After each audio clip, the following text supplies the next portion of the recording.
High বন্ধুরা, নিয়ে চলে এসেছি একটা ঘরোয়া পদ্ধতিতে চিলি চিকেন। চিলি চিকেন নয়, চিকেন কাকলেট। তো আমি নিয়ে নিয়েছি এখানে ভাজা সিমই। এটা কাঁচা হলে ভালো হয়, বাট আমি কাঁচা পাইনি, ওই জন্য ভাজা সিমই নিয়ে এসেছি। আর এই যে পাতলা পাতলা করে চিকেন কেটে নিয়েছি। তো এই সিমই দিয়ে চেপে চেপে চেপে চেপে চিকেনটাকে আমি শুকনো বানিয়ে নিতে হবে পুরো, মানে চিকেনের সঙ্গে সিমইটা ধরে নেবে একদম। তবে শুকনো হয়ে যাবে, এই যে এরকম হয়ে যাবে প্রত্যেকটা।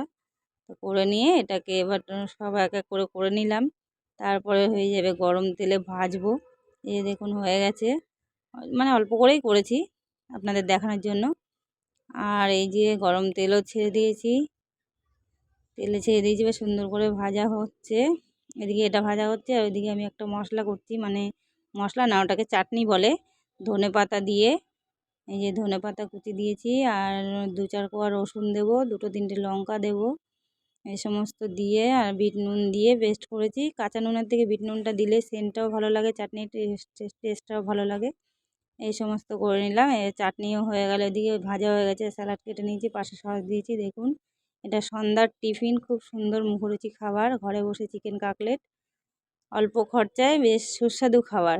আমার বড়মশাইকে দিয়েছি খেতে, বদমাইশি করে মুখটাকে কেমন করছে, মনে হচ্ছে যেন ভালোই হয়নি খেতে, কিন্তু খেতে খুব টেস্ট হয়েছে। চাটনিটা তো খুবই ভালো লাগছে খেতে। আমার পুচকু আছে নয়না, ও যেহেতু চাটনি খেতে পারবে না ঝাল, তাই ওকে সস দিয়ে দিয়েছি।